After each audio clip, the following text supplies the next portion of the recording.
আসসালামু আলাইকুম। সম্পদ সম্পদ কিভাবে বৃদ্ধি পায়? বৃদ্ধি পাওয়ার সবথেকে ধারালো ধারালো অস্ত্রের নাম কি? কেমনে বৃদ্ধি পায়? কেমনে বাড়ানো যায়?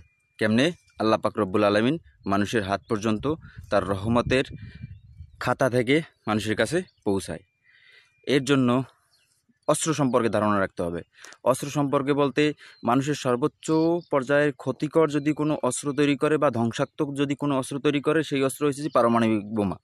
সেই অস্ত্রের যতটা ক্ষমতা, তার থেকেও বেশি ক্ষমতা হচ্ছে যে দান নামক অস্ত্রের।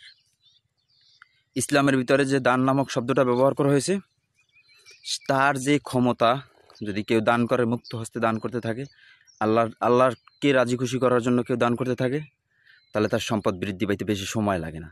তুমি বিশ্বাস করো বন্ধু আমার, তুমি এটা বিশ্বাস করো, যেহেতু সৃষ্টিকর্তা মহান রব্বুল আলামিন, তিনিই মহান দয়ালু, তিনিই দানবীর, তিনি রহমত করেন, তিনি মানুষের রিজিকের ব্যবস্থা করেন, সমস্ত কিছু একটা মানুষের। আমি বলতে পারি না, কার কি কইতে পারি না, আমার ডিরেক্টর দেশ মি, আমার ডিরেক্টর উপরওয়ালা।